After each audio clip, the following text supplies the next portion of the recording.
Fantasy Randomizer fans and RPG Limit Break. This is game 2 of the 2021 co-op finals.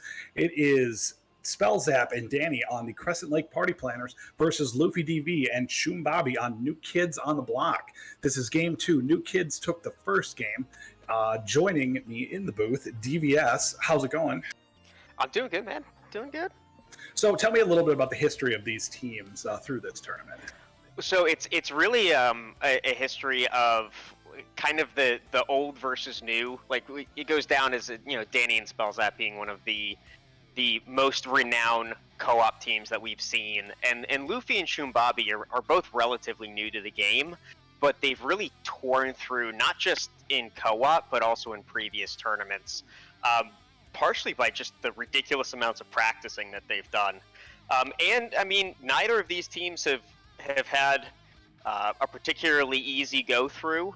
Crescent Lake Party Planners taking out Progrers in the first round, and then getting matched up against Papa John's, which was Thunder and Papa Ducks, if I remember correctly, taking that 2-1, and then being matched up against Clever Team Name in the semis, taking that 2-1. So they have had a good number of tough matches. New Kids on the Block went through the has-beens and wannabes and Team Oof, and then got to us, which we took them for 3 games. But you know what? We still made it to the finals, and no one can take that away from us. Team 3 and 256 made it to the finals. You heard it here first. So one of the things that I was looking at jumping into this was party comp. I think if I was either of these teams, there would be a very long debate about what my additional party is, because we have a forced fighter for both teams, and the thief has a plus 15 vit bonus, and it looks like most of our teams are taking that thief. What would you be taking for that third spot? It's so difficult because if level 1 magic rolls really nice, you're going to want to have either a red mage or a black mage. But having that black belt is really essential to this, because it does turn out that our strategy of get the most black belts you can to the end game really works well. Yeah. I think so. Here's my thing, and we had this a couple times too, where you're running into this situation of, okay, is an all melee party viable? And then secondly, like, how important is that thief? Because the thief can open up any locked door with before level 10, which is a huge step up, because honestly that takes away a key item. You do not need the key anymore if you have a thief. And it looks like our teams have started moving. We're going to work on syncing up all of the feeds. But we do have a Bane stick. It looks like Nuke and Heal 3 as our first spots in Magic, and we have Mermaids up at the Canaria Castle entrance. Well, that's kind of shiny now, isn't it? Yeah. See, okay, now I'm torn, because like what I would say is, if it was the two of us, we would be doing, one of us takes Red Mage Thief Fighter, and the other one takes Black Belt Thief Fighter, or Black Belt Red Mage Fighter, one of the two, just to kind of cover all the bases. And that Bane stick throws a wrench into things, because that Bane stick, it's okay, now your Black Belt is a Bane caster, which can get you through a bit of the early game. Oh, absolutely. And especially when you have that Bane stick, now 2 out of the 4 fiends, you can go in for kills at level 1.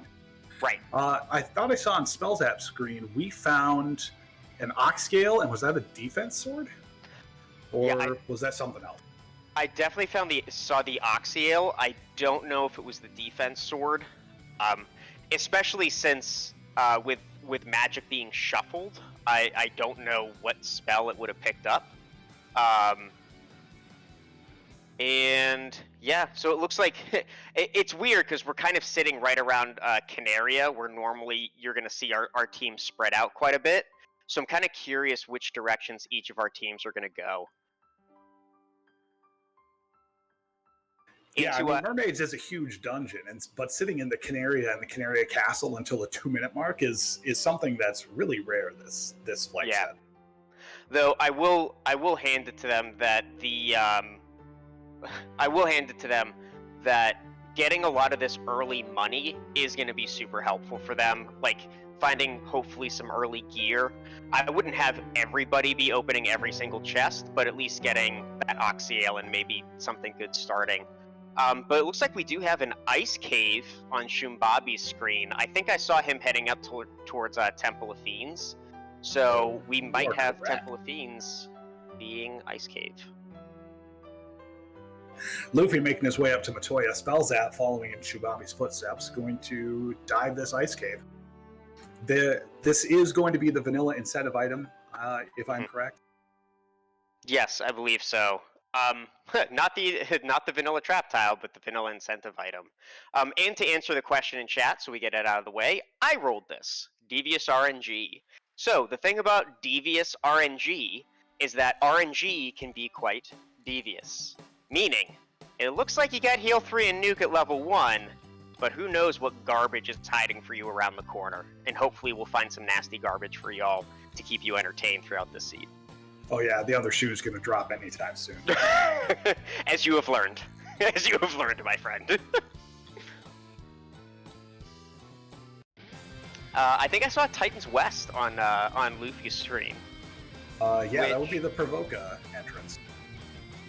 Well, which is kind of nice. One of the weird things about this particular... I gave him a lamp stick. You also gave them a Zap Gauntlet and a Opal Bracelet and a Katana +3 in that. What a loaded room. You laugh, but that lamp stick is going to be very useful. I'm waiting for it. I would love it. I would love it if someone gets stun locked and ends up unstunning their 45 black belt with a lamp stick to win the whole thing.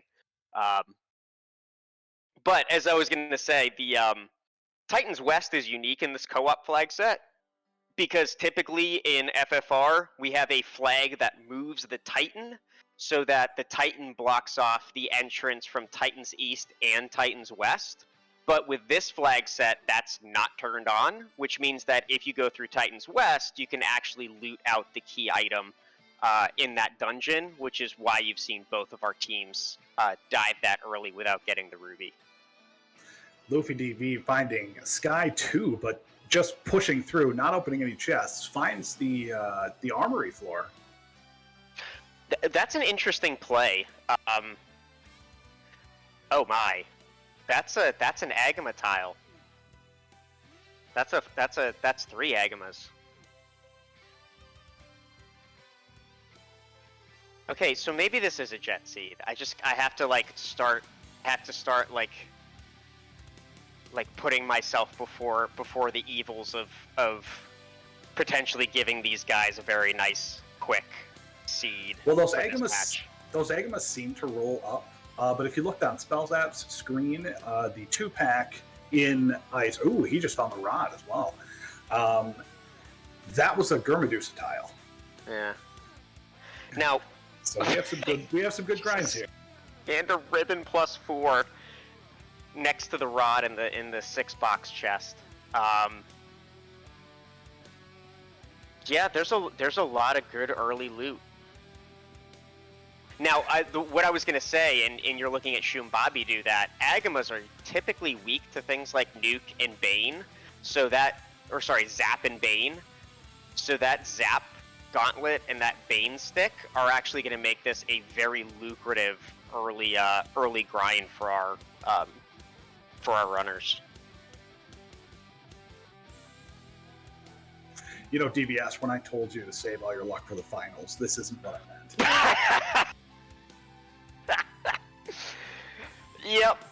Yep. I'm looking at this now, and I'm just like, oh my.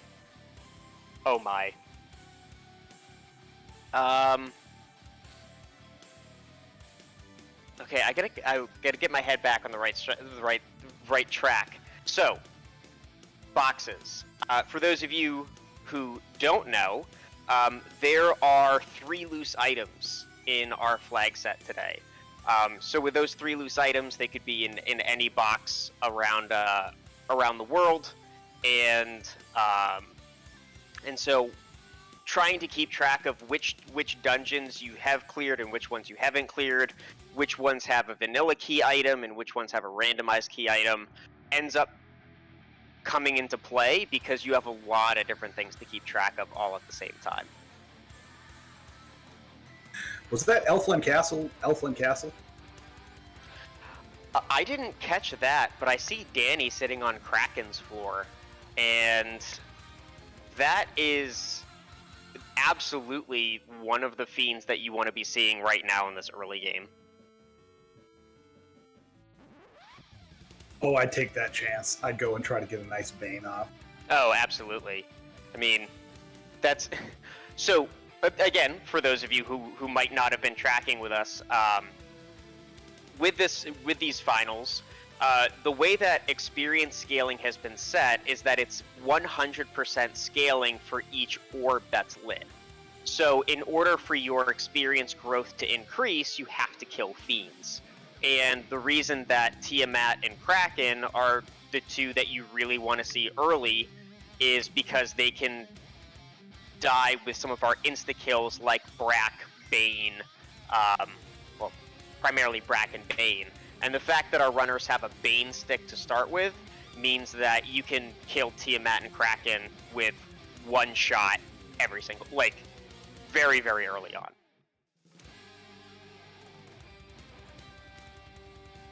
Yeah, it's a little bit of a risk, but at the same time, that reward is just too good to pass up. Right.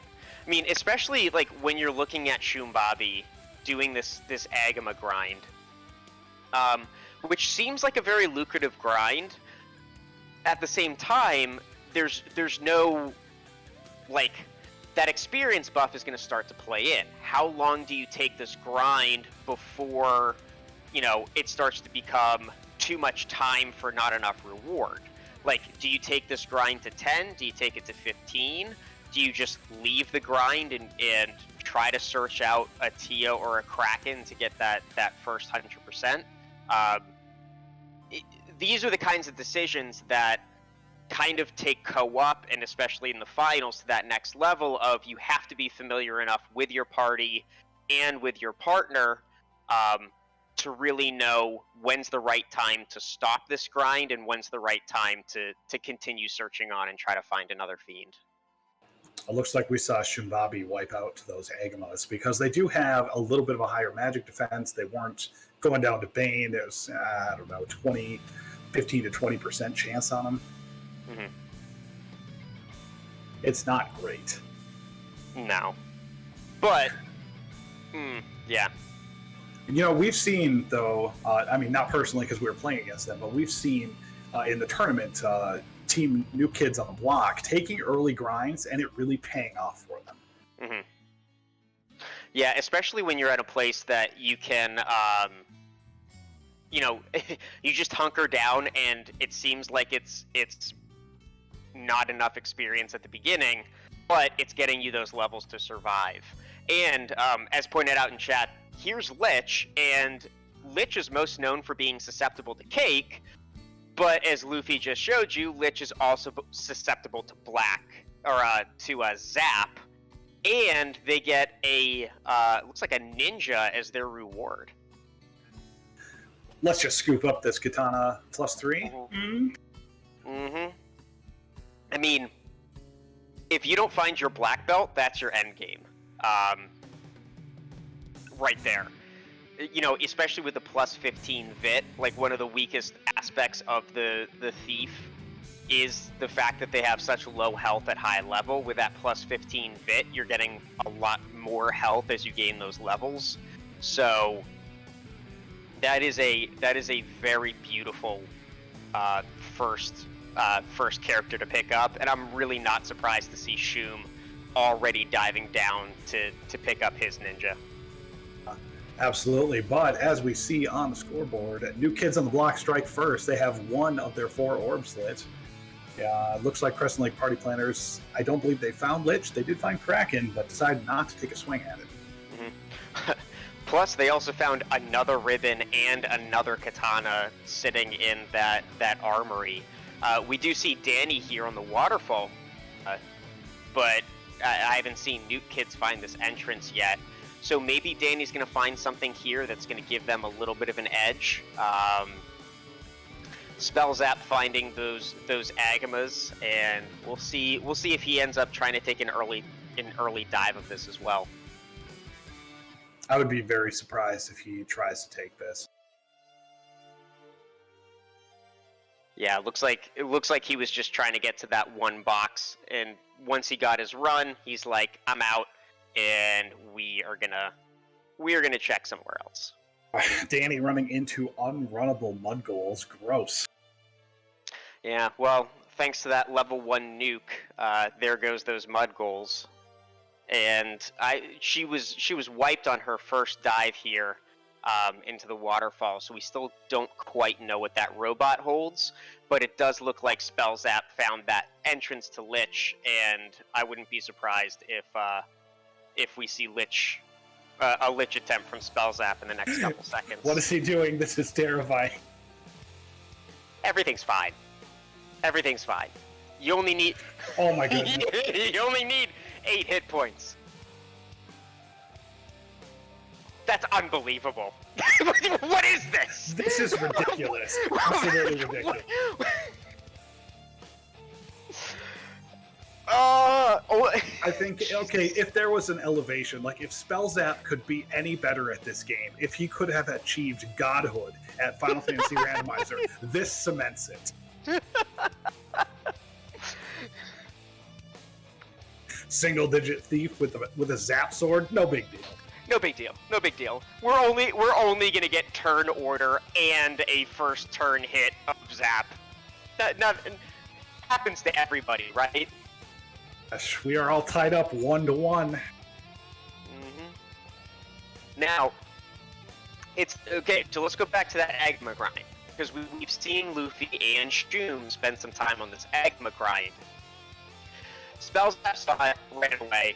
I don't remember if Danny saw it, but now question is, I think you said that Shum lost one of his grinds, so there goes potentially some of that level advantage. So if Spellzap and Danny got an exploration advantage because of NUKE kids trying to do those extra levels, then the NUKE kids have to be feeling behind. Yeah, anytime you lose a grind, it's not a good feeling. It was only a mini grind. It might have been about 2 minutes, so it's not the end of the world. Plus, the experience wasn't that great. But we do see Chime on Danny's screen for sale, about 17K in whatever on-rack was. I didn't see where she actually entered this. Yeah, well, and in Spellzap's screen, I saw a ruse stick coming out of a chest in one of the marsh cave floors, and now he's found Sky 3 with some fighters. Not sure he's going to stick around to fight that, but yep, taking the run and going to check a couple more boxes here in Sky. Now that we have the ruse stick, all we need is to get ourselves either a white mage or a red mage that can cast ruse, and we are in business. Mm-hmm.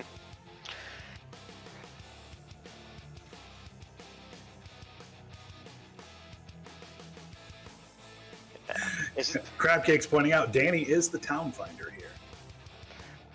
Yeah, well, and this town comes with a with a complimentary key item from the sages, and it's the canoe. That is a big exploration find for Crescent Lake party planners. All right, Danny, hear me. 10 minutes into the past, immediately go to Vanilla Ordeal's location. I guarantee you it's going to be great. Wait a second. I think I just saw Spellzap pick up a Quad X something and another katana from this Mirage entrance. Maybe we can tie them together and make katana chucks. The true ninja weapon, katana chucks! I'll bet it Spellzap approved. Yeah, I would imagine. It looks like Luffy's on the Kraken floor, isn't he? Yeah, Looks like Luffy's going for it. Meanwhile, Shum finding out that that Mirage floor leads to just a dead end. Jesus. And a lit 3 shirt. Dragon armor. All of the items in this early game. It is nothing but items that are amazing. Yeah, it's really sad when you... Oh, Kraken cast fast. Bane, is it going to come out? Nope, ineffective. We're trying to zap. Not working too well. Let's try round 2 here. Is that about 80 damage from that thief? I don't think that's going to cut it. Slow comes out. We have 45 ribbons, so it doesn't really affect anybody.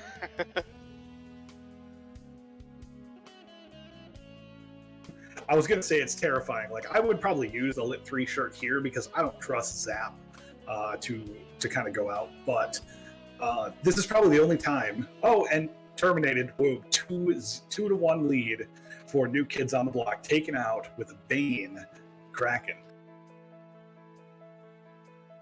And that puts the Nuke Kids up 2-1 in terms of orbs lit. And again, it's not just 2-1 in terms of orbs lit. It's 2-1 in terms of multipliers on how much experience you're gaining. So from here out, every single fight that Nuke Kids take is going to get substantially more experience points than Crescent Lake. However, Danny just found Tiamat.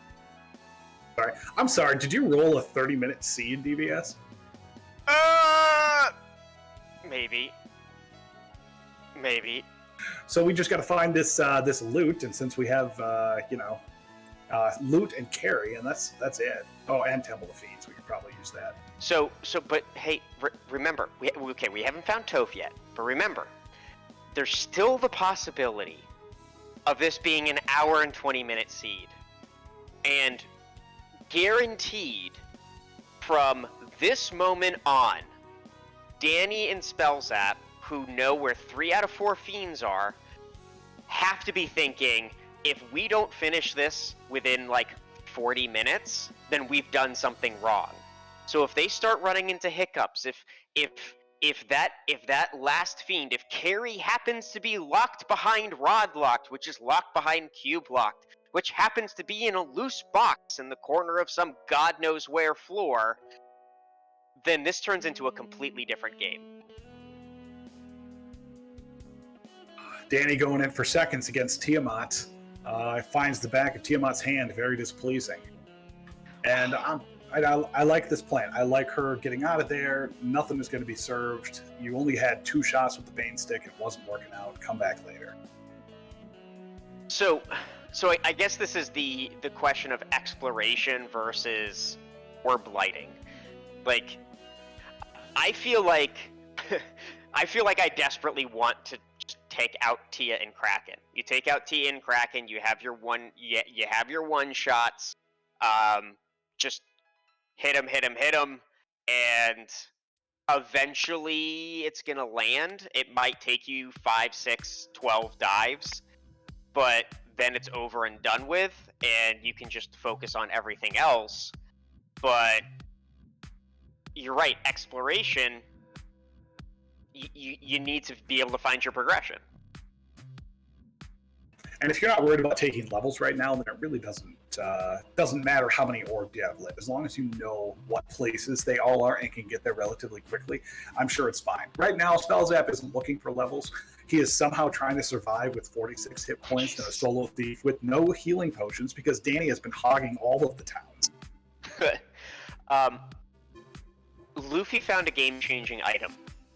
Luffy just found a pair, which is a fun percent flag change for the item that the Titan takes. Now, if you have been tracking this tournament, 3256 versus New Kids on the Block, their game 3 was decided based on when you took that Titan's wormhole to figure out to get your floater. And I'm assuming if you are Luffy and you're seeing that you already have that pair, I'm thinking beeline over to that Titan turn-in as soon as possible. Well, Spellzap managed to find the herb behind the vampire, and then found the adamant at Sarda just behind Rodlock.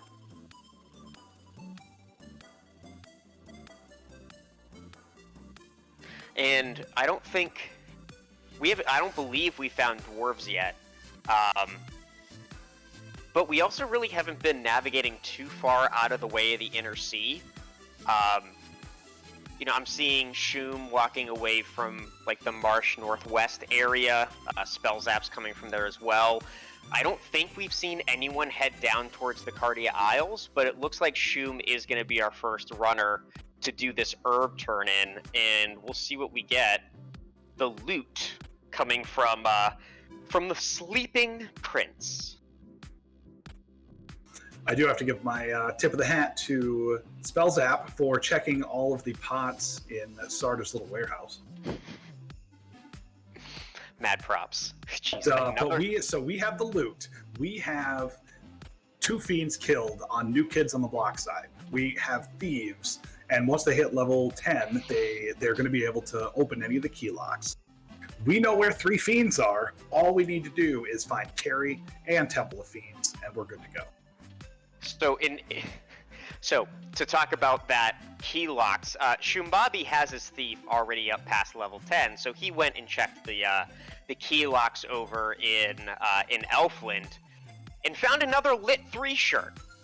So now we have 2 Lit 3 shirts, 2 Zap sticks. We have at least 3, maybe 4 ribbons, because we just found another one in Waterfall. We have at least 2, maybe 3 Katana plus 3s. We have a dragon armor, and Lord knows, and a Quad X something. Lord knows what else we're going to find here in this early game. 23 minutes in, and we're already stacked to the 9s in terms of spellcasting items, fiend finds, and all other sorts of things you love to find early game. Well, the one advantage that Crescent Lake party planners had over New Kids on the Block is they have their canoe, which the canoe was in the Circle of Sages in Crescent Lake, which was behind Oxyale, which Luffy just hit right now. So he's going to get his canoe for New Kids on the Block. Mm-hmm. Now, I mean, I feel like, you see that canoe turn in, and your first thought is, oh no, like, how long ago did my opponents do this? Though I would say, like, neither of our teams have really made it outside of the inner sea. Like, Danny's at Crescent Lake. I don't know how much that canoe would necessarily benefit CLPP over NUKE Kids, but it does feel like there's a distinct advantage, at least exploration advantage, on the side of Crescent Lake party planners, simply because they didn't try to invest those times in that early Agama grind, and they've just kind of been focusing a little bit more on that exploration. Well, right now, I'm kind of sitting here with bated breath because we have a Lich kill, and behind Lich was the Ninja. We had a Kraken kill, and I believe behind Kraken was a Red Wizard. Behind Tiamat, who we haven't killed yet, we did see a fighter. So we don't know what the 4th party member is, but it looks like we might not have black belts for this seed. Which would be amazing. I would love it. I would have loved it more if we were playing and had a black belt and they didn't, and then were able to win. But yes, I would be very happy to not see a black belt anywhere near this seed. Luffy finding Tiamat, gonna go traverse that Bridge of Destiny. Ooh. See if Luffy can succeed where Danny failed. Yeah, and CC pointing out in chat a great combo, having that ruse stick and the Bane sword. If you're able to ruse up one of your leg warriors and then just Bane, that's a recipe for success. As long as you don't end up having a really nasty RNG table on this thing.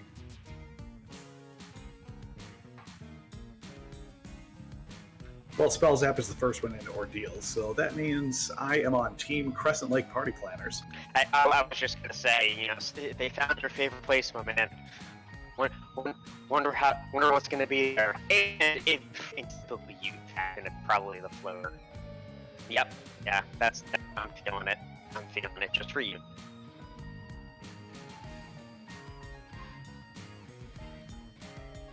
No. And Tiamat not taking any crap from anybody this season.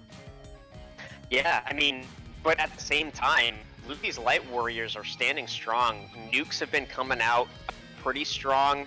I do think, though, with the 250 to 350% scaling, I don't know if that Black Mage is going to do the 2,500 to 3,500 damage it needs. Well, it definitely isn't now. Yeah, exactly. I mean, now it's just, as you like to say, a Red Wizard and a Bane Stick and a pocket full of dreams. And that dream has been shattered. Luffy is 0-1 against Tiamat, 0-3 against our racers. Let's see if we can be 0-4. I'm sorry, Tiamat 3-0. Yeah, I mean, looks like I think Shum is going back to do the exact same thing. They're sitting here going, you know what? We know where Tia is. We're gonna bane the snot out of Tia till it goes down. Well, there it is, and Tiamat goes down. They take their Red Wizard, maybe, and nope, that was a Knight. A Knight. Yeah, they take their Knight and they are out. Wow. Tia gets jinxed by Commentator Curse. Yeah, I don't know if I've ever seen Commentator Curse against the boss of a video game, but you know, Dead Pulse is a legend for a reason. Well, listen, if you cast enough Banes at Tiamat, it's gonna go Christ. down. Well, there's Carrie at Cardiatop. 28 minutes in, New Kids on the Block have found the fourth fiend. They are up 3-1 on orbs. And I didn't get a chance to see what character is being gated. I'm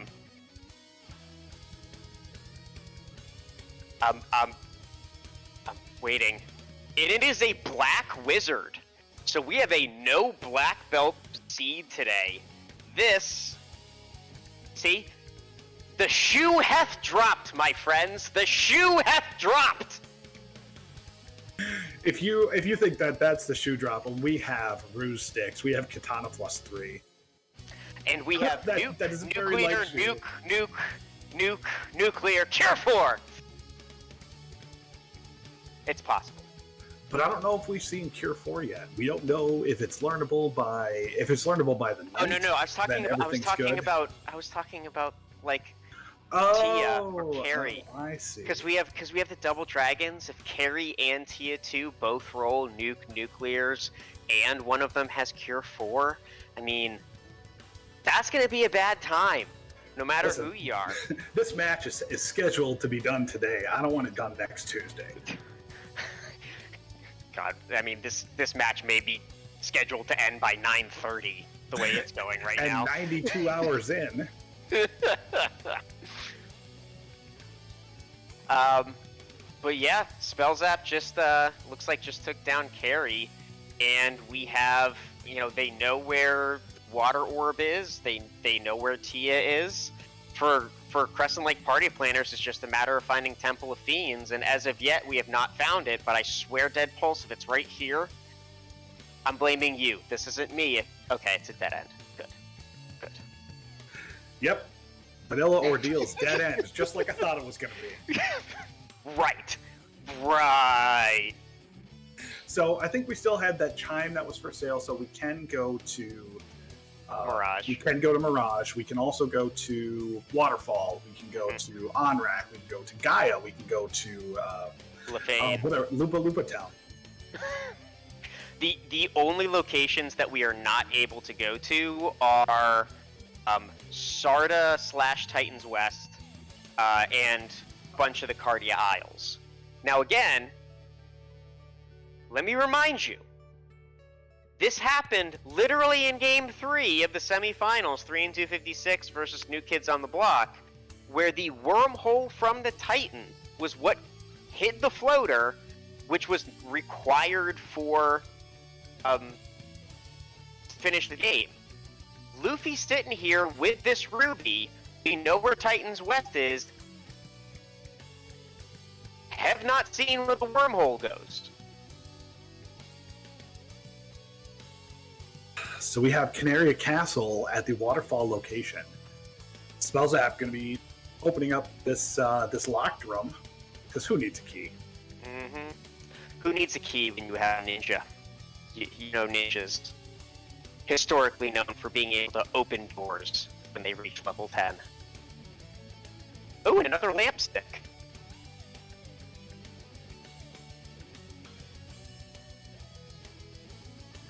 It looks like I'm being corrected in chat that we actually did get the wormhole that led out at Sarka and led to Bahamut. So, my bad. I'm seeing that in chat. Thank you very much, guys. I don't have a response to that.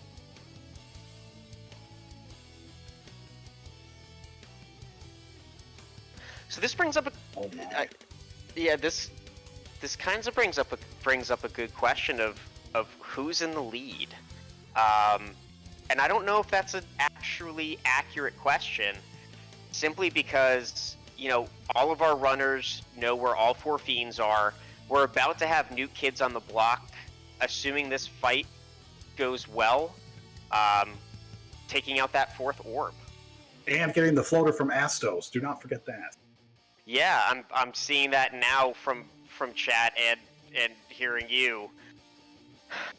So at this point, that puts NUKE kids in a very, very strong position.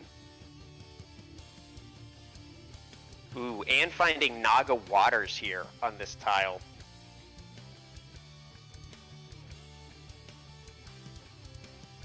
Oh, bet you wish you also would have grabbed Ice 3. Yeah. That's, man. So, was that their first NUKE? Because if that's their first NUKE, that was some pretty low HP, Naga Waters. And I agree, that's your grind there. You don't go anywhere else. You don't need none of these red Agamas there. If you can survive the 2 Naga 6 water tile with just nukes coming out of level 1, no need to travel any further. And it looks like Shumabi lights the 4th orb for NUKE kids on the block. It is 4-2 right now. Luffy TV has the floater for his team. They are going to go get that and be in the air roughly 36 minutes in. All 4 orbs lit, 36 minutes in, have the floater. Just unreal. This is unreal. Yeah. Yeah, well, and we don't have a deep Topher, so do your end game prep, and this is going to be quick. This is going to be very quick.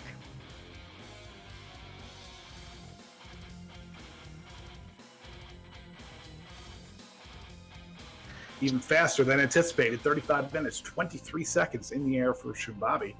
Followed about 10 seconds later by Luffy. Yeah, I would imagine that both of them are just going to start popping into different entrances just to find out where that Temple of Fiends is. Are they missing anything? I don't think so, because the key is not required if they have that ninja.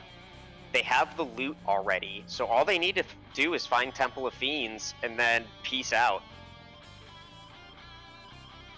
Yeah, because we've already seen, because it wouldn't be behind Q Block. We already know that we can buy the chime, so there is no place that we cannot get to now.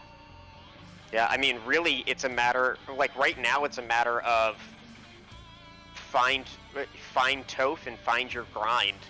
And personally, I think they already find their grind. They just need to find Topher. Yeah, Spellzap finding Provoca in the Gaia entrance. Looking at magic, we have Fade at level 2. We have, I thought we also saw Temper in the black magic, as well as everyone's favorite, some Cake. Ooh. Yeah, Temper at level 2 is a very nice pickup, especially because that ninja can also use that. I don't know if we have seen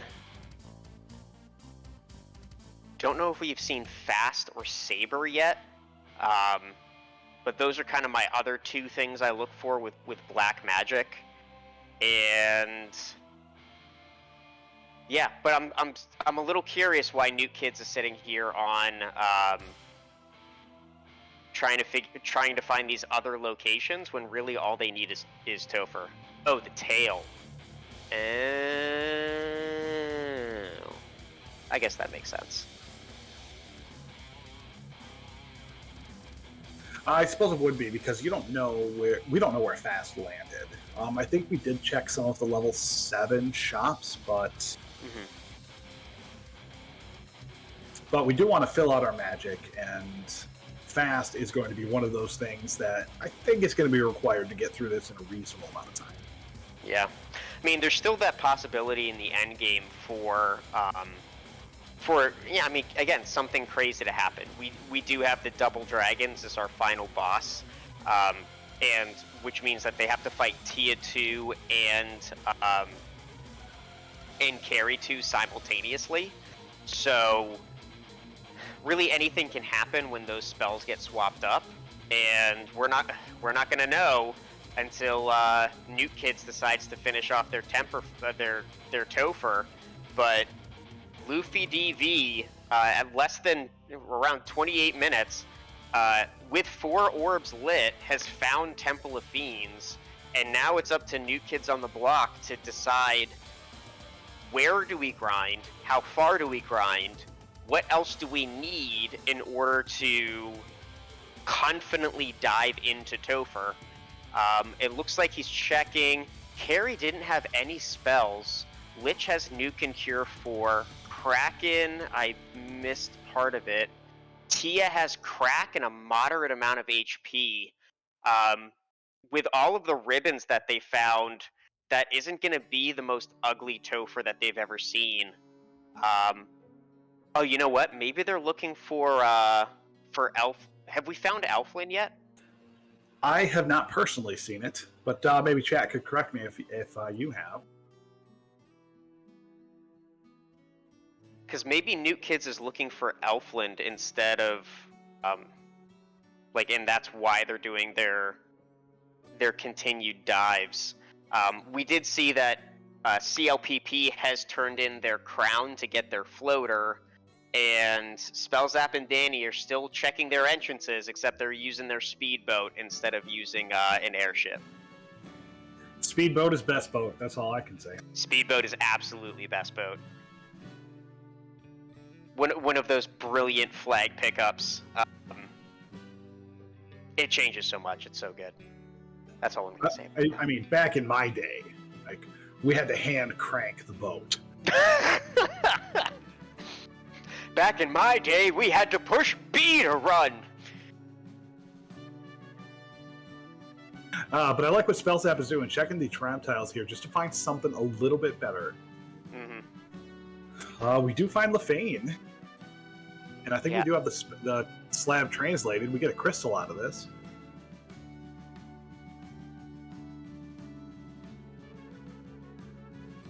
Yeah, I wonder what they're looking for. In the fact that, they already have everything that they need to get through Topher. They just found their floater. They have their tail. I'm wondering what other things they might be looking for. Again, maybe it's level 3-4 magic. I don't know how much life we've seen. I'm not seeing any life from our tracker notes. So it could be that Life and Life 2 are both sitting at levels 3 and 4. Don't have Fast Lock or a Black Belt. See, one of the nice things... Shadowed pointing out Life is slot 4 at level 6. Life 2 we have not seen. So there's still a couple things out there that they could be searching for. I have to throw a tip of the hat to chat. Some of those back in my days were very funny. Back in my day, Lich nuked us first round every time and relay. Now we got kids with their speedboats, and they're finding 4 orbs and Topher sub 40 minutes on these flags. I tell you. So one thing I am curious about, Luffy and Shum are very much ingrained in that historic black belt centric, or not that historic, that newer black belt centric style of play. And Danny and Spellzap are very, very well versed in fighters, ninjas, red mages, black mages, that more traditional style of play. And I'm wondering, is the fact that there's no black belt going to have a substantial impact on what Luffy and Shum do to prepare for their Topher dive? And are Spellzap and Danny able to adjust and be able to very quickly identify what they need to confidently dive this Topher, and kind of pull back up some of this time that it looks like the NUKE kids have taken up? Well, let me tell you, if I ever needed a guide to navigate through the woods of how do you take thief carries, Spellzap would be that guy. Mm-hmm. But as much of an advantage as it looked like NUKE kids have, that advantage is slowly eroding away as Spellzap is going to be taking out Tiamat. I'm pretty sure they realize, yep, we found all the fiends. We know where Topher is. We have the loot. Let's do this. Mm-hmm.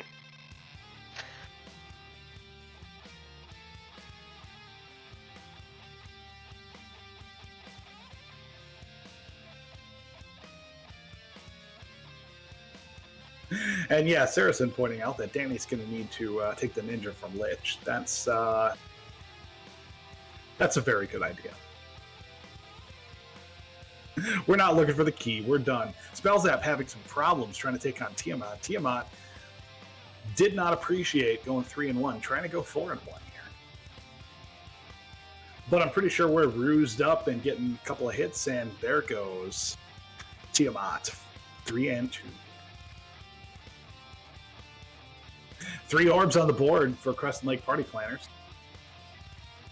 Yeah, and they already know where Kraken is. It's just a matter of flying over there and taking him out. It wouldn't be a fiend that Spellzap could kill if he didn't have Justice Thief. Yeah. And it looks like Luffy's going back to take down Carrie just to get that black wizard that she's blocking. At least that's why I imagine she's there. He's going back there. Danny on her way to Lich, most likely to pick up the ninja that Lich is blocking, and see where we go from there. DVS, you want to hit us with a recap of what's happened in the first 45 minutes of this match? Well, everything's dead, and it's time for Topher. That's the recap of 45 minutes. On the more serious note, we started off essentially with everything you would ever want. We had NUKE at level 1, we had a Bane stick, we got 2 Zap swords, 2 Lit 3 shirts, a Quad X item, and a Ruse stick, and found 3 of our 4 fiends. Actually, all 4 of our fiends before ever even finding our floater. We had the NUKE kids on the block started off with a little bit of an early attempt at a grind, but lost a little bit of time as they lost a couple of their grinds, with Spellzap and Danny really spreading out that exploration advantage. NUKE kids, however, were able to kind of hunker down and light all 4 of their orbs before Crescent Lake Party Planners had lit even orb 3. So it was 4 orbs to 2 for quite some time. But now that Spellzap and Danny are also in the air, they are prepping to light their 4th orb. And our runners are essentially doing all of their Topher prep. You're seeing them run to different towns to pick up items and equipment, as well as spells. I think we still have our runners trying to find out where Elfland is. We have our runners trying to identify where a good grind is. We've seen the 4 Agama tile at the Volcano Armory floor, and we found the water Naga tile at Northwest Castle in the trap chest room.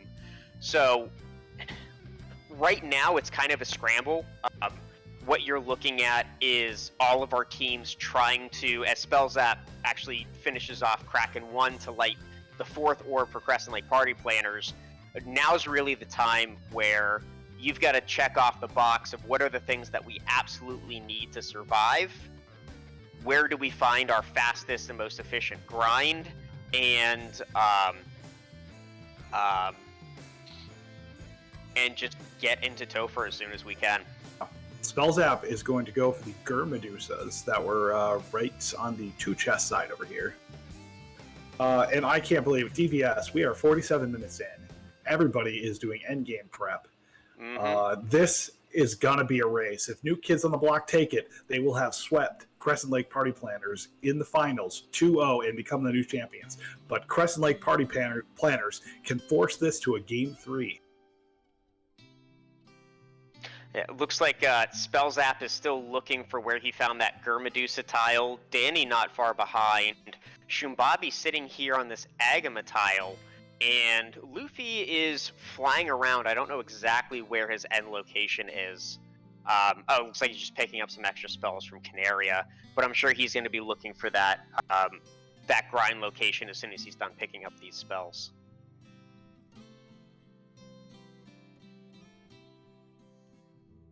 All right, so well, now I suppose you have, 3 nuke casters. The Agamas are going down to 2 nukes. It still feels bad, but let's see what the experience difference between this and the Medusa is going to be.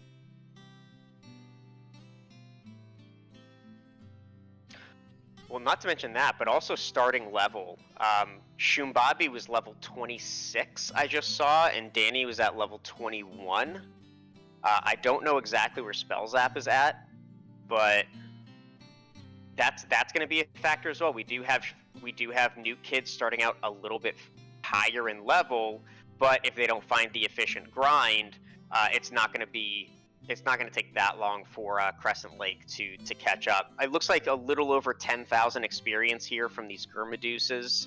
Shumbabi finding a Rock Gall grind, which I did not get a chance to see how much experience that was, but I believe that was 12,000. 12,000. Are they going in off of a hard reset here on this Sky 2? I will have to pay attention to that, but I mean the Lit 3 shirt seems to be taking out these Medusas, or at least killing most of them.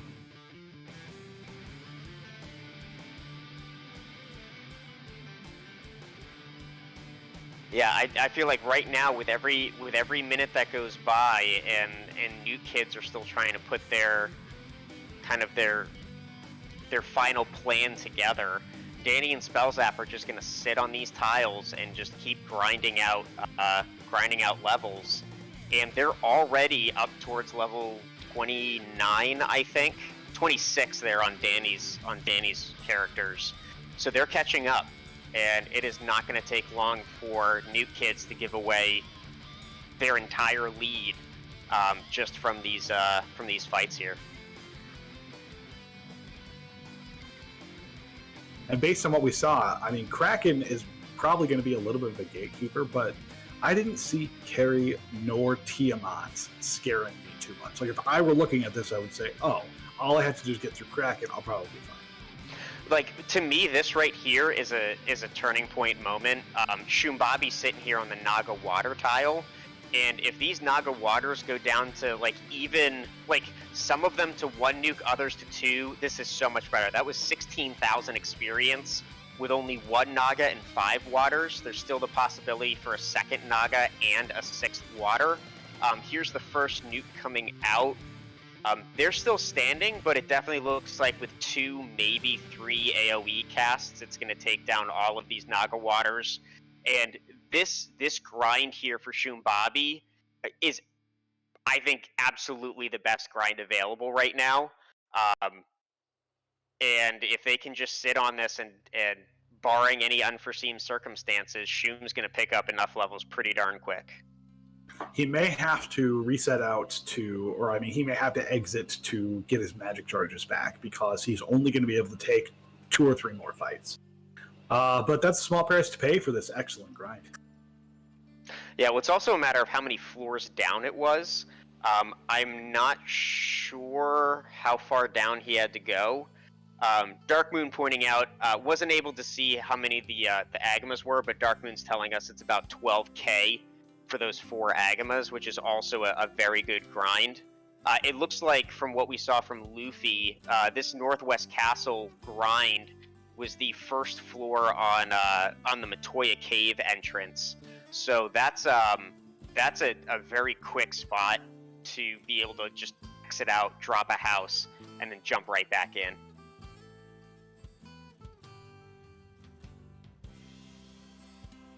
Danny picking up a ribbon from Ice. Spells app hanging out at about level 32. Let's see what everyone else is sitting at. Luffy at about 29. I think Shumbabi was already 32 going into this fight, so should be 33. Yeah, 34. 34. Now, like as chat has pointed out, you know, NUKE kids are going to have to exit out, take some houses, whereas with Crescent Lake, this Lit 3 shirt is going to be enough to take out these Gurmaduces 90% of the time. It's just NUKE kids are getting about 1.5 times the experience that Crescent Lake is, maybe a little bit less than 1.5 times for every one of these fights. NUKE kids are taking a little bit longer per fight because they have to do 2 or 3 AoE casts, but now we're kind of just getting into the nitty gritty of these numbers here. Well, I mean, we're all close enough in levels. We're going to be finished with our grind across the board within 2 minutes of each other. Yeah. But yeah, that is Dark Moon pointing out in chat. Once Crescent Lake party planners finish their grind, they're going to have to walk themselves out. And that's something that they're going to have encounters, whereas New Kids on the Block aren't going to. So at this point, I'm saying New Kids on the Block still have about a 3-minute lead. Yeah, especially when you get something like what Shum has right now, which is the double Naga 6 waters, which is upwards of 20,000 experience points. And with Danny just getting about 7,000 for that fight, that's almost 3 times the experience that Danny's going to get from this fight alone.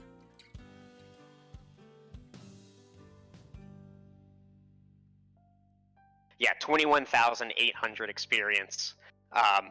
I know that I think Sonny pointed that out in chat earlier. But geez, another 21,000 experience coming up for Shum Bobby. How far are you taking this? All the way, baby. Now, even with the fact that this is the finals, even with facing the 2 of the best co-op players that Final Fantasy has to offer, you're going to take this up to 50? I'm absolutely taking up to 50, and I'm going to tell you why. This is always going to be decided in Topher. If one team wipes because they are underprepared, that's going to give the other team the advantage. I don't want that team to be me. I like what you're saying, especially when you're thinking about the fact that we do have Double Dragon here as our final boss. You know, it's not just ruse and cast for one character. You also have to realize that you're going to get double the AoE spells. You're going to get double the hit points. It's a lot. It's a lot less safe than fighting chaos. Our runners would love to see a chaos. They would love to see a single boss that you have to fight. Once you end up having two fiends that are both 250% to 350% of their initial health, with upwards of double their initial stats, this can be a very dangerous Topher. You're not wrong, but I will amend my statement to say if I were Nuke Kids on the Block, I would take it all the way. If I were Spells App and Danny, I might stop a little early because I know we have to go. If we lose, it's over. Mm-hmm. Yeah, and I think as you pointed out, they are going to be entering in Topher right about the same time, and it might be this decision of how far do we go that determines. I mean, again, it's this grind choice, and then how far up do we take those levels before we start diving. I'm seeing 44 out of Shumbabi and 39 out of Luffy. Danny is in the high 30s. I see 38 on her screen. I think Spell Zap is in the low 40s. So it looks and Shum is still taking these fights with approximately 1 level per encounter. I wouldn't be surprised if Shum just says, you know what, this is going to take me 5 more fights. Maybe it'll take me 2 more minutes, but I'll be at 50 and I'm not going to have to worry about the horrors of Tophers. Well, it's still going to have to worry just a little bit less. Yeah. Well, there he goes. Shumbabi taking at level 45, deciding to pack up and leave. Heading towards the Melmon location. Oh, you know what? He's picking up a ribbon. He knows that Luffy picked up a ribbon here earlier. He's picking up 1 more just to maximize the number of ribbons on his light warriors, and then he's going to dive down.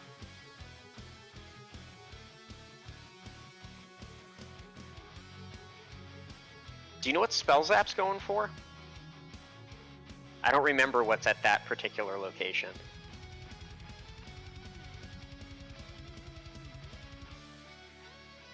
I believe we will find out. We'll find out together, DBS. Oh, he found actual Malmond. Yeah, this holds the secrets to Fast, I believe. Yep, Fast is right there at level 2. Well, and they had Warp down there at slot 4, which Spell Zap is picking up.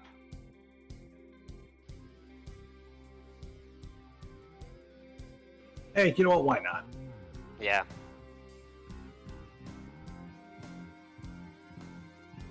We're checking out the armor shop just to see if there's anything that we could use here. Spell Zap using his time while Danny is still grinding her levels to do things. I enjoy that. Yeah, picking up some nice shields for his ninja and his knight. So if Shum is walking back, that means he doesn't have warp. And it makes me wonder if NUKE kids ended up picking up life, or if they're gonna try to do their end game without life. That is what we like to call in the business terrifying. Yeah. Well, and it looks like at just under 1 hour, it looks like Spell Zap and Shumbabi both making their first moves into Temple of Fiends. Shumbabi making it in a little bit sooner because Spell Zap has to take care of a garland stuck in the way. Danny is doing her last minute prep, and it looks like she's going to be heading down south relatively soon. Luffy lighting his orb only about 20 to 30 seconds after Shumbabi already dove in. However, before Spell Zap, because of that fight, so we have NUKE kids on the block, both into Topher right around the 1 hour mark, with the Crescent Lake Party Planners diving Topher, at least Spell Zap, after both of the NUKE kids have gone in. But it still leaves the question of where's life? Did the NUKE kids end up picking up life before this dive, or are they doing this dive life-free? Also, when Spell Zap fought Garland, did Garland just tank a nuke? I did not catch that. What a but he beast! might have.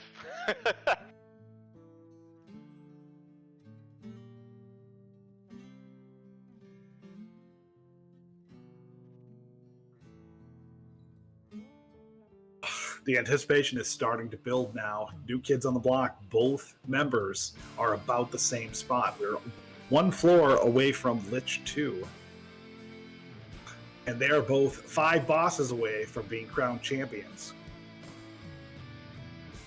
Yeah, Danny's on her way picking up some very strong armor, making sure that they have the defense that they need to take this through. I did notice that Nuke Kids is going in with some empty armor slots, so I wonder how many chances they're taking to try to take this victory over the Crescent Lake Party Planners, and whether that's going to be in their favor or if that's going to end up coming back to bite them. I'll have to do a ribbon count, but I think they have a bunch of ribbons, and honestly, you've got a pretty big life pool, so hey, if you're able to do it, I mean, again, it's the question of how much safety padding do you want? Knowing that a single wipe could mean the difference between a win or a loss, how much does it matter to you that you have significantly less absorb and you're more worried about spells than you are about getting hit by some fiend? I'm worried about that carry who's going to hit for a metric ton. Yeah. Well, and that carry is not going to just show up once, it's going to show up twice. So this fight here on Luffy's screen is going to be a significant deciding factor for how this end game is going to go. Putting up those heal pots, getting ready to figure out what carry 2 has to offer, and what they might need to be weary of going into the very late game. Looks like Tempers, couple swings come out, 4 hits for only 200. More Tempers coming out on that Ninja, and Ice 2 from carry is really not something that you're crazy worried about. Trying to be safe with a Ruse Stick coming out on the Ninja. More swings and attacks. Trying to be a little bit more on the aggressive side. We're seeing a Sleet coming out from carry, which is not really going to do very much. But hey, look at this. We have 3 carry 2 fights happening simultaneously on our screen. Luffy just finishing up his, Shum in the middle of his, and Spellzap is just beginning his fight. Didn't look like anything substantially terrifying as Shumbabi finishes his carry 2 fight, and Spellzap, I'm sure, is going to be finishing his relatively soon.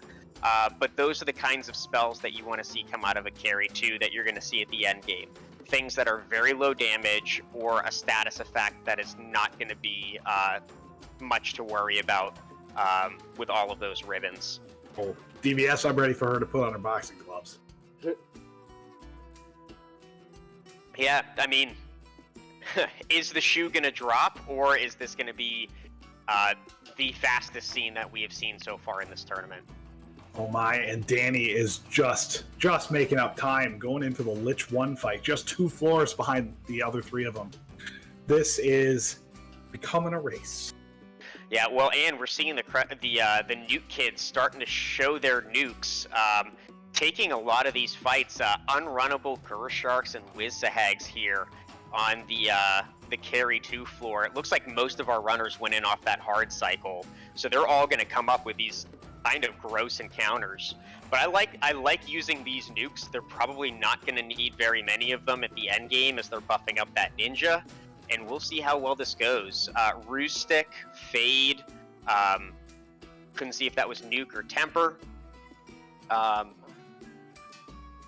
Fire 3 coming out from Kraken, again, something that you're okay with seeing when you have so many of these these ribbons on your characters.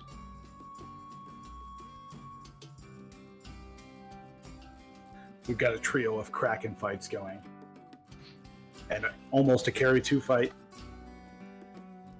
Yeah, and we're seeing the Nuke Kids throwing out their ruses, a little bit of a safety heal 3.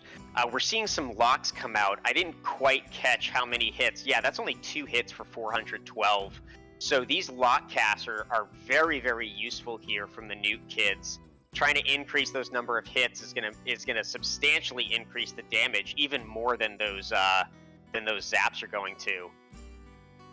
And since we're at level, somewhere between 40 and 6,000, we're going to have 7 or 8 casts of that level 8 magic. But Luffy DV getting 2 of his Light Warriors bodied, and it looks like Spellzap lost both of his Black Wizards. So we are in dangerous territory here with this Kraken, as Kraken is showing that Kraken can do Kraken things even in the finals of one of these kinds of seeds. Luffy DV making it through. I don't know what we're looking at. I think he's got to do 2-man for the entire rest of this run.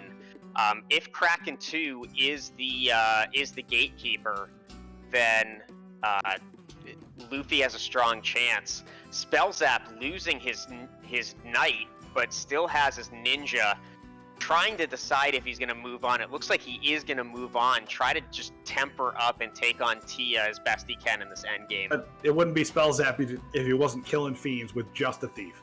Exactly. Who knows what kinds of tricks he has up his sleeve.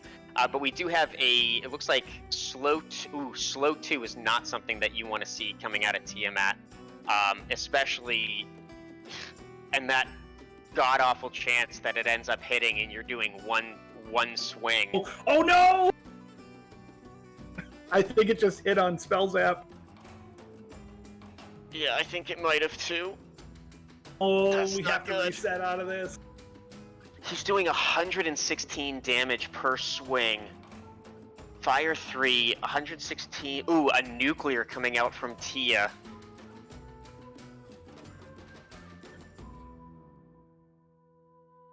He could still do it with crits. He can. Oof, another nuke. And this is not going well for Spellzap. Luffy seems to be doing okay.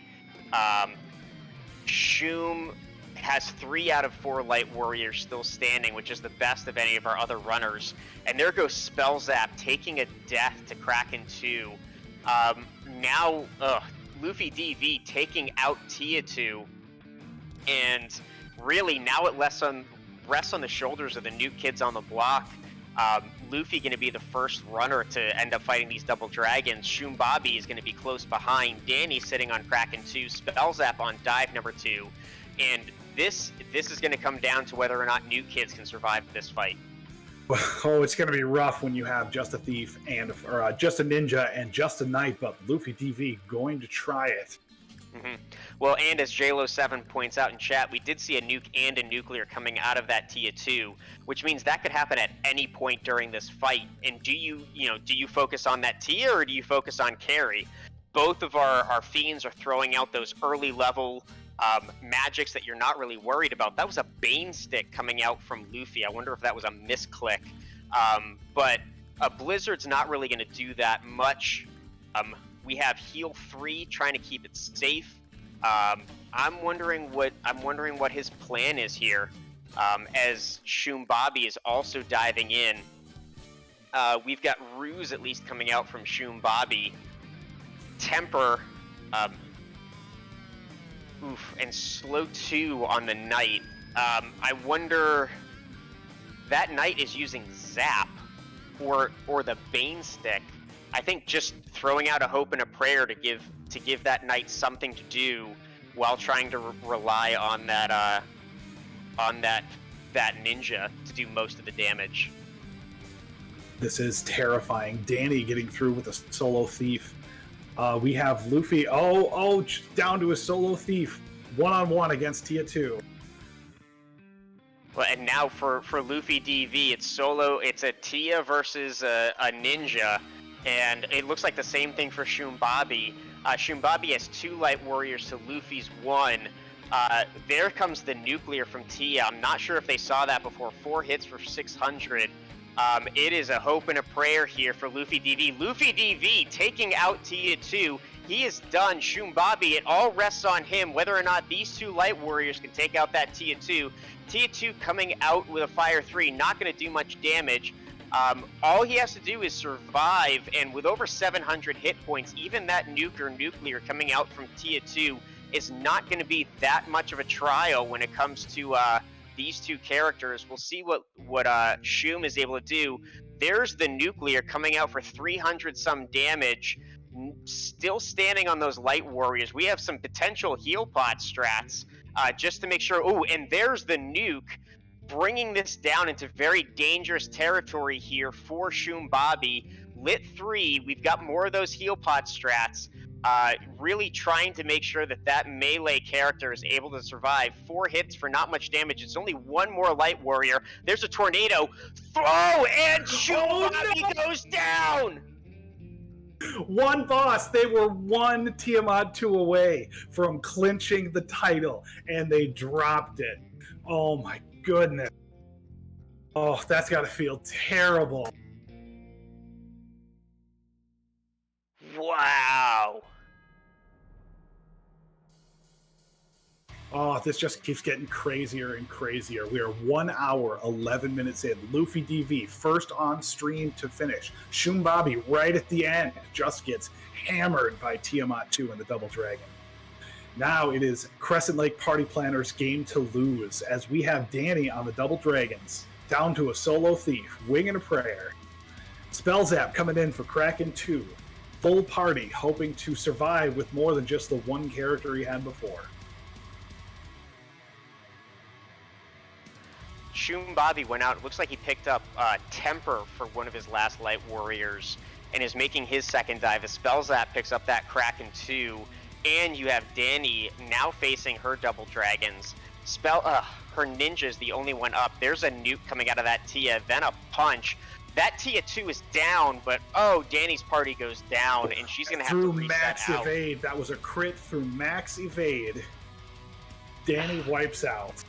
Now, I can say, I historically have very bad luck in this game, and I'm known for it, but I've seen Danny get the worst of luck in these Tophers throughout this entire tournament. She's instantly diving right back in, and she's essentially neck and neck with Shumbabi. I think they went in on different parts of the encounter table, so they're going to be seeing different things as they dive. That might end up making a little bit of a difference. Checking these the validation chests, not finding anything she'd really want, and they're both through the loot plate simultaneously as Spellzap sits here on Kraken 2.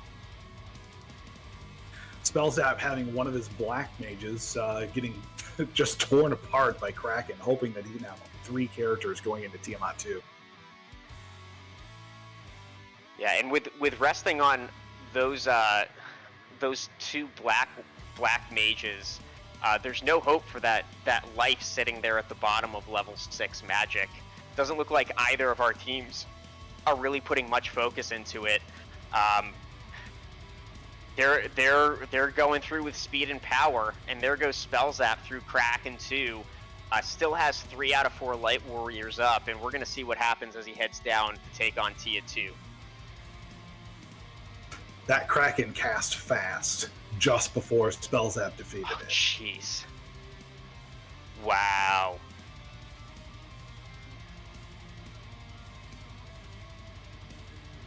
Tiamat 2, take 2, Spellzap. Fast, going off, turn order, excellent. Now, I don't think I saw fast on Shumbabi's spell list, so if Danny picked up fast as well, that's definitely going to give her an edge over what's going on with Shumbabi. Danny doing a little bit of movement around of equipment, but now in her Tia 2 fight, she's lagging about a half a floor behind Shumbabi, and Spellzap now still on his Tia 2, doing some standard strats against Tia 2, and we'll see if Spellzap can keep all 3 of these Light Warriors up before hitting that very, very last floor. Jeez, 3 different Fiend fights on at the same time. A Lich 2, a Carry 2, and Tia 2. It looks like Shum decided to just reset out there. I wonder if he lost a Light Warrior and decided he needed to just reset out and make sure he was strong for the end game. Yeah, Shumabi lost the Black Mage, which is kind of key to the victory. We have Spellzap now, 3 Light Warriors, starting the Double Dragons, as Danny, his partner, is taking on Carry 2.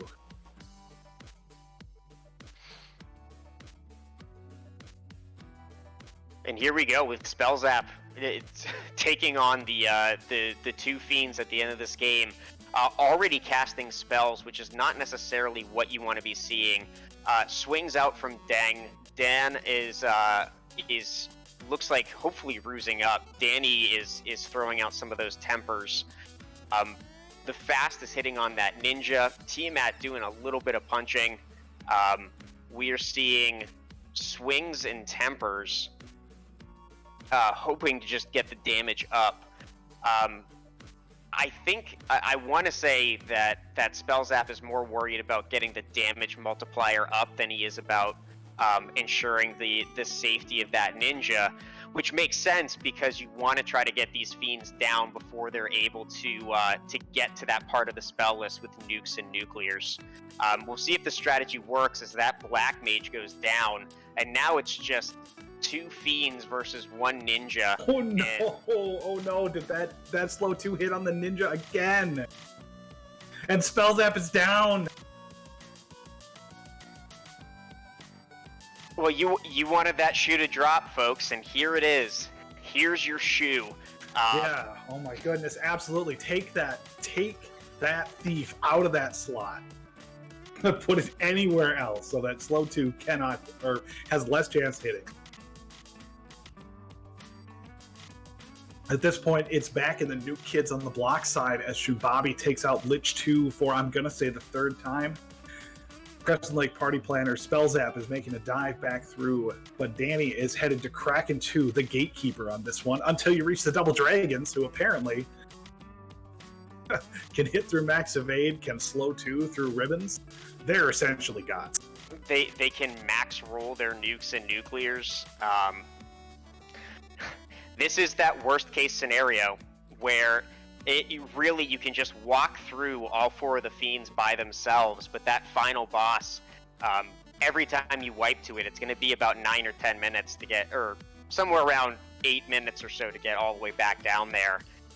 And you've got to be feeling every single one of these fights, every dive, every time you wipe. It's just bringing up the tension more and more and more. And for the 2nd time, but everybody having different fiends, we have all the fiend fights going on at once. Lich 2, Carry 2, Kraken 2, all happening simultaneously. Looks like Danny has lost 2 of her Light Warriors at this point. There was a paralysis that went out on Shum's side. That Black Mage is stunned. Though Shum is now through Carry 2, Danny's still sitting here on Kraken 2, and Spell Zap just made it through Lich 2. Meanwhile, what's it like to be Luffy? Being in that spot, pacing back and forth as you're just staring at the bottom of the screen, waiting to see if your opponents have finished. This is the intensity that makes it very difficult to play and very difficult to be a teammate of. I'm sure that Luffy's just trying to bring some calming presence to Shumbabi, helping him focus on the game at hand and not worry too much about the done. Luffy, go get yourself a Diet Dr. Pepper. Sit back and relax. You've made it through. This broadcast was sponsored to you by Diet Dr. Pepper. Shubabi again hitting those unrunnable Wiz-Sahags and Gur-Sharks. And we're almost to our next spot of the cycle with Spell Zap just getting through Carry 2, Danny sitting on Tia 2, Shum about to pick up the Kraken 2. Yes, not actually sponsored. And here we go. Shum coming in, doing ruse in that very first spot, and trying to be a little bit more aggressive with nukes to get probably a little bit more damage out at a higher rate.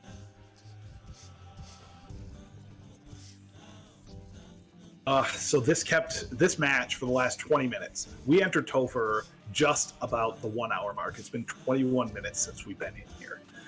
With Nuke Kids on the Block entering around the 1 hour mark. Same with Spell Zap. I think Danny entered around the 103. And at level 45. Like, they have done the grinding that they need. There's not much more to do in terms of grinding, and we are still here. Oh, Danny wheels her way all the way to the Double Dragons again. I believe she has the Black Mage up, as well as the Ninja. And we have dueling Kraken 2 fights. So as long as Danny can get through here, It's going to be down to Spellzap v. Shumbabi at who can finish first. So Danny's starting off with those ruse strats and fasting, getting him out before Tia or Carrie can set out their first spells, throwing more tempers and going directly into swinging. Danny's trying, and just that black mage just getting bodied. It's up to Spellzap here on Danny's screen to try to do what it can to end this game.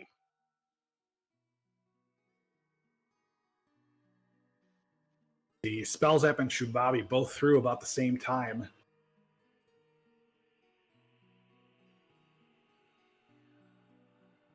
We're just watching and waiting to see if Danny can get through this.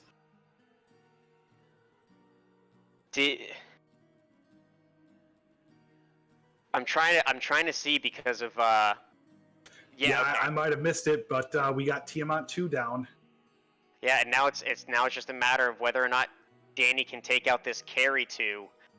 Probably 1 or 2 more swings, crossing our fingers. Oof, I there's never the wanted someone to beat this game so hard as I do Danny. And Danny does it. Let's get our G's in chat. 1-1. New Kids on the Block, Crescent Lake Party Planners. It all comes down to this. Spellzap, Shumbabi, both on Tiamat 2. One Fiend away from either taking this series or forcing it to a Game 3. And Shumbabi is able to take down that Tia 2 with only 2 Light Warriors standing. Right now, Spellzap has 3. We'll see if Spellzap can get through the end of this with all 3 of those Light Warriors up to see if he gets a little bit of an advantage. Shumbabi is going to get there first. Spellzap is going to have 3 Light Warriors. Coming from experience, 2 can actually be better than 3 depending on how this plays out. And we're going to see what happens here on Shumbabi's side as we are rusing in the first turn and tempering. Spellzap is throwing out a fast cast, which is something that Shum is not going to be able to have. That Blizzard doing a decent chunk of damage. Having that Ninja up in first slot, throwing more ruse out. It looks like Shum is still getting out more temper. Shum is looking better in terms of health with that Thief up in the first spot. Slow 2 going to that top spot. Spellzap at the same time is switching to nuke and swing strats. There's a temper on Spellzap's side, and Shum is able to take down Carry 2 already. It looks like Tia is about to take out that Thief. The Thief responds with a nuke, and we are baning and swinging here as Spellzap also has Carry 2 down, and now it's just a matter of which one of our teams is going to get that Tia 2 down first. We have Shum throwing out Banes and swings. We have Spellzap with 2 Light Warriors doing swings. There's 3 hits. Shumbabi taking down Tia 2 moments, I think, before Spellzap does. It looks like we have another match that's within probably about 10 seconds of each other, as it looks like New Kids on the Block are our new reigning co-op champions. We're going to have to check the race results just to find out for sure. But either way, let's get some GGs in chat for both the Crescent Lake Party Planners and the New Kids on the Block.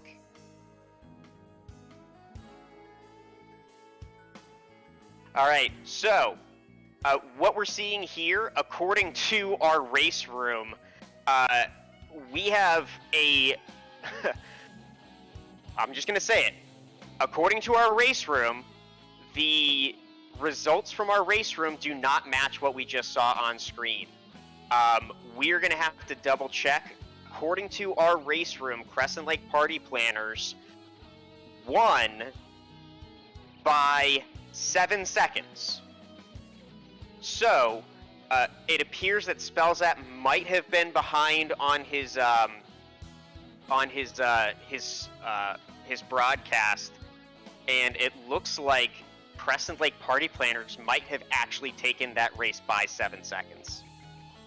Until we hear otherwise, I think we're going to go with that. If we can get a tournament committee member to maybe step in stream and tell us just to confirm this, or if there's going to be a retime. Otherwise, we have to go with the race time right now, and that was that the Crescent Lake Party Planners have defeated New Kids on the Block by 7 seconds, and we're going to Game 3, Friends and Enemies. Yeah, I agree with what Deadpool said. Unless we hear otherwise from a tournament director, even though we just saw it in front of us with Crescent Lake Party Planners, it looked like taking a loss. According to our rules, I believe it has to be within 3 seconds for there to be a retime. And with New Kids on the Block taking a loss by 7 seconds, it looks like that's going to stand. The only reason we did a retime for the 3 and 256 versus New Kids race was because there was a technological glitch that caused that retime. So it looks like this is standing according to Dark Moon. There's no contesting that looks like is happening. Crescent Lake Party Planners take Game 2 by 7 seconds, and it looks like we are going to get hyped for a Game 3 Crescent Lake Party Planners versus New Kids on the Block coming sometime tomorrow, and we're gonna look at getting these runners in here with us to talk about this match. Regardless of what the outcomes are going to be for this match, this was just a back and forth, slobber knocker between these two teams, with the first game being how quickly can we get to Topher, and the second game being, can we actually get 2 or 3 characters to the Double Dragons? This is the kind of match that you live for to watch in the finals.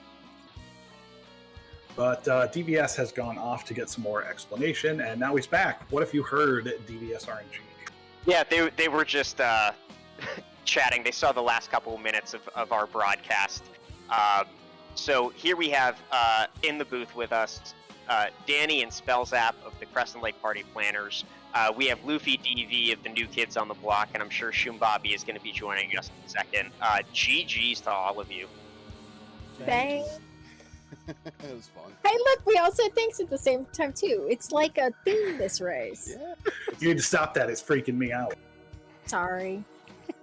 Oh, wow. Oh, man. So I want something. So Luffy and Danny, historically, you have felt the weight of the anchor spot. How does it feel to be waiting for your partner to finish? That's only ever happened in a race twice for Spellzap and I, both times this tournament. And I immediately apologized to him afterwards for how many times he's had to wait on me and had to deal with that stress, because it's not fun. I just feel bad because he's always doing it. Yeah, feelings That's- mutual. Oh, Yeah. I've had some interesting Temple of Fiends dives across this tournament, and my partner's done a good job of keeping me sane. So it was fun. We'll see if there's a retime or whatever, but either way, heck of a race, guys. GG's. thanks. Saved you guys that. Topher was dumb.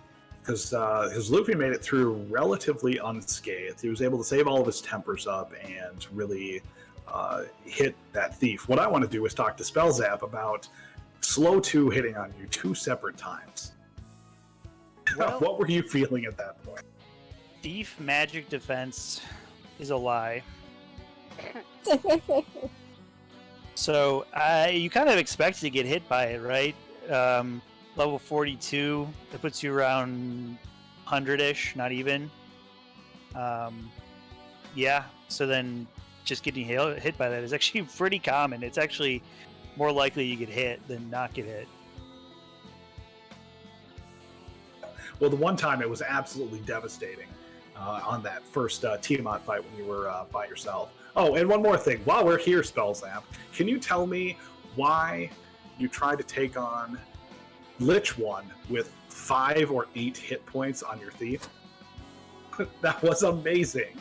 Well, if you got more than one, that's all you need.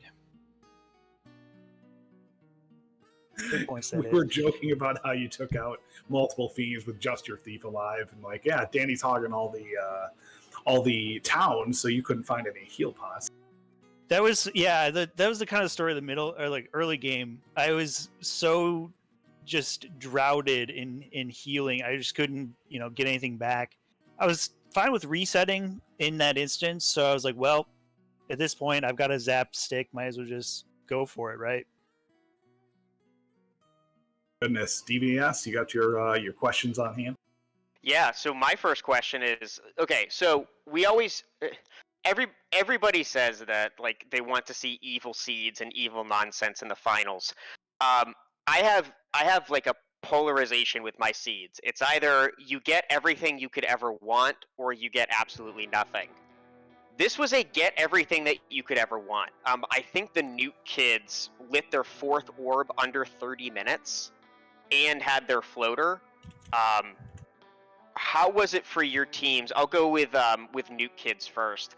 How was it trying to go from to realize this is going ridiculously fast and we don't have a black belt? How did you guys work through that in your conversation? Well, I think that when we saw the Force Fighter early on, we knew that black belt probably wasn't going to be on the table this seed, so we decided that it was going to be ninja strats. We just wanted to find a katana. Luckily, we found one pretty early, so that helped. But black belt's been, kind of our true go-to this whole way across the tournament. So it felt a little bad to not have one this time, but I mean, ninja plus 3 katana. I mean, all the early sweepers you're going to want. This was fast, so it felt okay.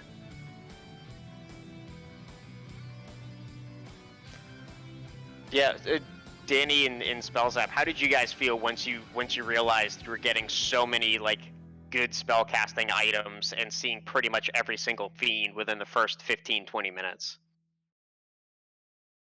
Yeah, I mean, we were just sort of seeing what was there, and we were like, okay, well, we just need to find Topher, and it's going to be ground floor, so just rip through all these locations and just go.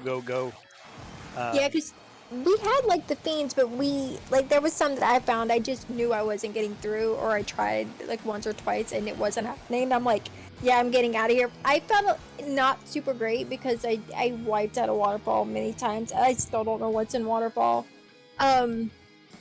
And then we forgot to turn in the crowns for a good long while, which turned out to be the floater, which was fun. But yeah, as soon as we got in the air and we knew kind of where everything was, we were just he was Topher's ground floor, no point looking at anything. And then it became just peeking in entrances. Oh, that's not it. Out. Bye. And then just on to the next one, and because that's all we still had left to find. It would have been nice to have know where other towns were, maybe magic goods.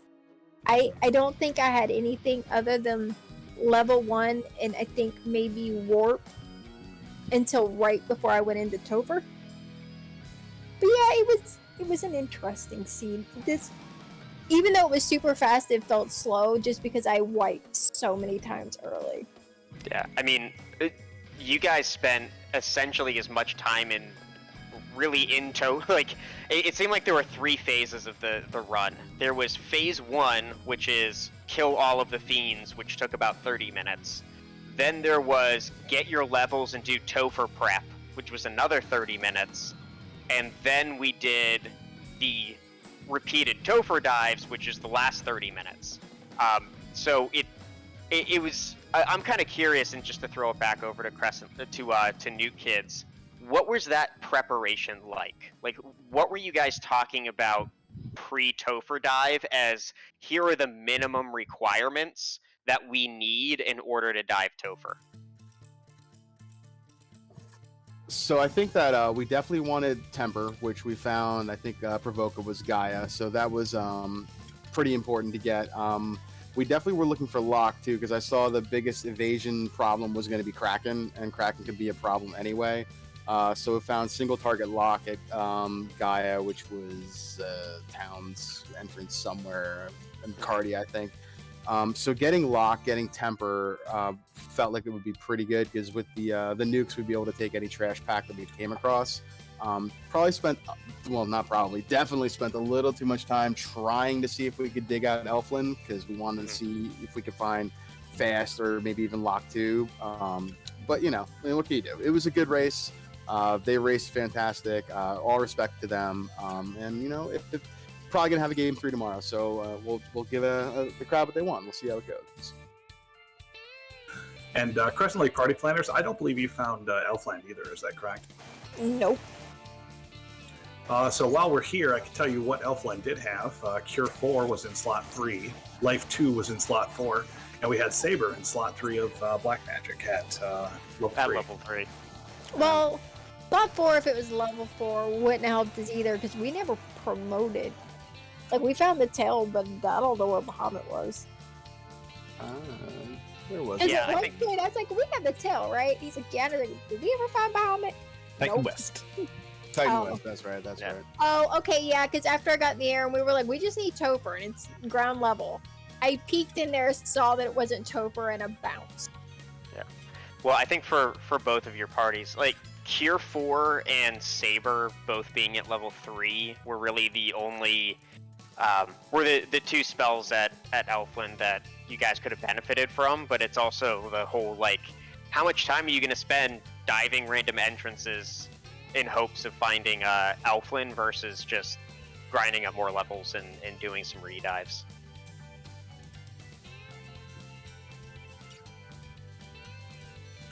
I just know that I wanted Lock 2, and we didn't find it. Mm-hmm. I would have been happy with Lock or Lock 2. Yeah, Lock 2 was in level 7 Magic on rack, I believe. I remember seeing. Oh, yeah, that sounds about right. I remember seeing. I think it was that, and what maybe Brack was there. That sounds kind of right. Maybe I remember where it was. I just don't remember what magic was there. 'Cause I found it super early. But yeah, it was. I think maybe the Tia 2 fight. He said to me and said something about maybe having lock. It's like, yep, don't got that. So that plan's not working. Well, goodness gracious me. I think Dark Moon mentioned something that there's going to be a retime, but yeah, if we're pretty certain that Spellzap's screen was about, even if it was 10 seconds behind, it looks like they did take game 2. So planning on a game 3, everything is going to come down to this. Can't hold anything back and all that. Yeah, and I think with that, it's I guess we want to hear. We will. Dark Moon is working on doing the final timing, but as we're waiting for that, just to get some last thoughts about game 3 coming up, and just any closing thoughts you had about this seed as well. Let's start with NUKE Kids. What are you guys thinking? Personally, in every possible way, I think this was the seed that I didn't want to see. So I'm hoping tomorrow is slightly different between the Force, what we were given early on, just where Magic landed. It was so much of a jet seed, and I really want one that really like makes us explore a little bit, at least puts on some sort of floor entrance shuffle show. But we'll do what we have to do, and we'll come back tomorrow, and hopefully we can take it then. Yeah, it's interesting that some of the cruelest seeds we've come across was in the earlier rounds of this tournament, and the finals have been 2 blazing fast, give you whatever you want kind of seeds. So I'm ready for tomorrow to be an absolute dumpster fire, and I'm looking forward to it. Over to the Crescent Lake Party Planners. What do you? Same question. Just in case it's a dumpster fire, I'm gonna break out my fire helmet that I've got sitting by for League and might just slap that on tomorrow just in case. Yeah, it's been a little crazy these last 2 races that they've seen super jetty. Now granted, this Topher was a lot more unkind than last night's was, but I have no clue what to expect tomorrow other than we will just play again. It looks like maybe. I think we're still waiting on some sort of confirmation, but Yeah, I have Dark Moon's getting his mic to come in and give it.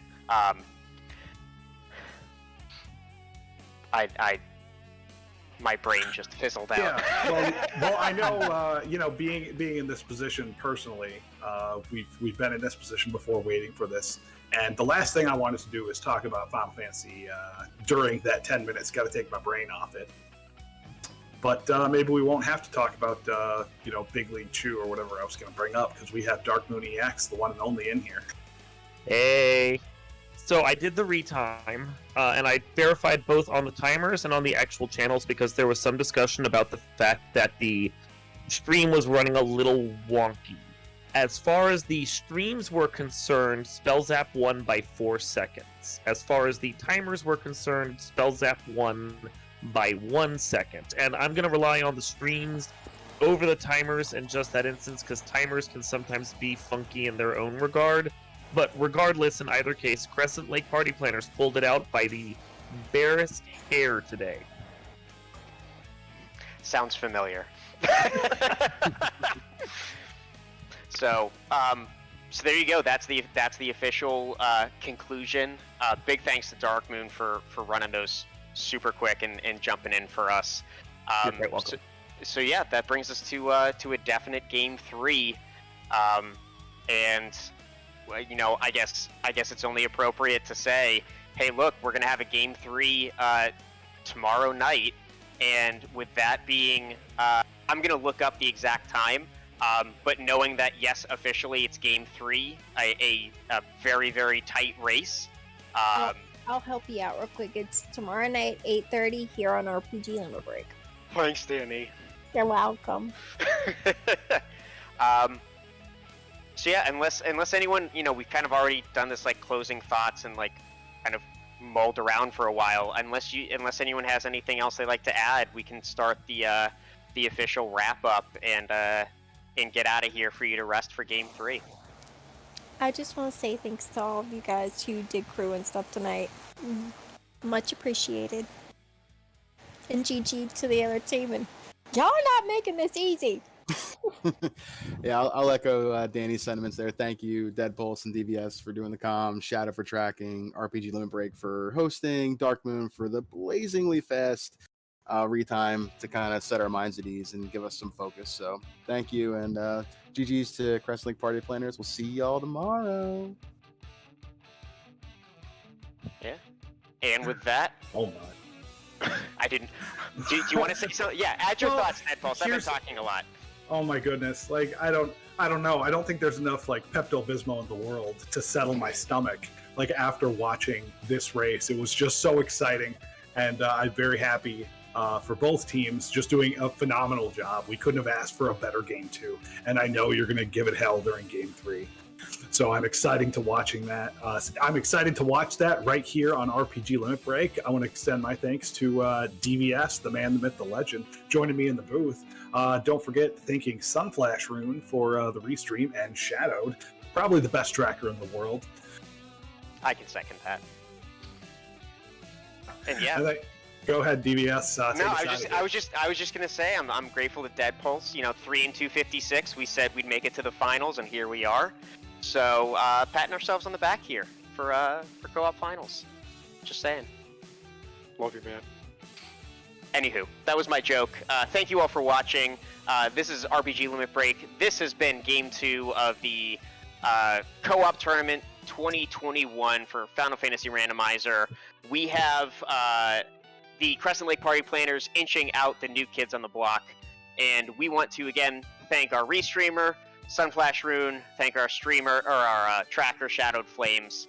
And we will see you all tomorrow night at 8:30 p.m. or 8:40 p.m. Eastern Standard Time, right here in RPG Limit Break for a Game 3 that is going to be one that is likely to be talked about for a long time. Thank you all, and have a wonderful night.